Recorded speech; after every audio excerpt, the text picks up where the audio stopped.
When we look at global conflict, we see human tragedy.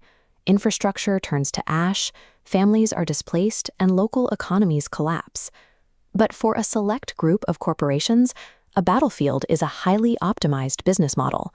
For these firms, war is not a failure of diplomacy, but a product to be sold. This chart tracks a $10,000 investment made in 2001 at the start of the War on Terror. The blue line represents the S&P 500, an index of 500 of the largest public companies in the U.S. The red line tracks the top 5 American defense contractors. Over 20 years, the average market investment grew steadily, but the defense sector outperformed it by a factor of 10, ballooning to $100,000. This disparity exists because the United States engineered a system where peace carries a heavy financial penalty for those in power. During the early days of World War II, American manufacturing giants were incredibly hesitant to build weapons for the government. They knew that if the war ended suddenly, they would be left with factories full of military inventory they couldn't sell, potentially leading to bankruptcy. The attack on Pearl Harbor changed the calculation. The U.S. government faced an immediate need for massive industrial mobilization. To move the factories, the government introduced the Guaranteed Profit Contract. The state promised to cover every dollar of a company's material costs, labor, and overhead. Then they added a fixed percentage of profit on top, guaranteed by the taxpayer. With the risk of loss removed, companies like Ford and General Motors instantly pivoted. Car factories were converted into assembly lines for bombers and tanks, fueled by a market where profit was a mathematical certainty. A measure intended to win a global war created an industrial sector entirely insulated from the standard financial risks of a normal capitalist market. By 1945, victory brought an economic crisis.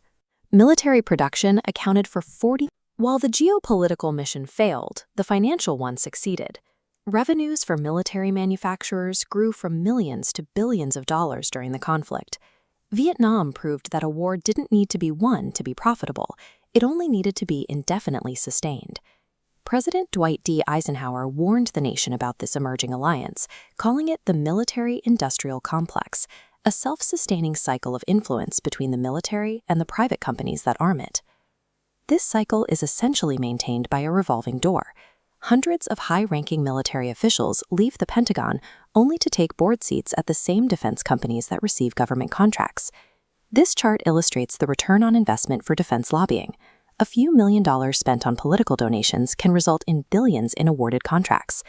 Major contractors spend single-digit millions to secure contracts worth tens of billions from the government. The result is a subscription model for war, where taxpayers fund private corporate growth as a matter of national policy. In the modern era, this machinery fueled the War on Terror. The U.S. spent trillions of dollars on decades-long occupations in the Middle East. After 20 years in Afghanistan, the nation returned to its previous state almost immediately after the U.S. withdrawal, indicating that the trillions spent were not directed toward lasting nation-building. Maintaining this market often requires a reversal of alliances. In the 1980s, the U.S. provided money and weapons to Saddam Hussein.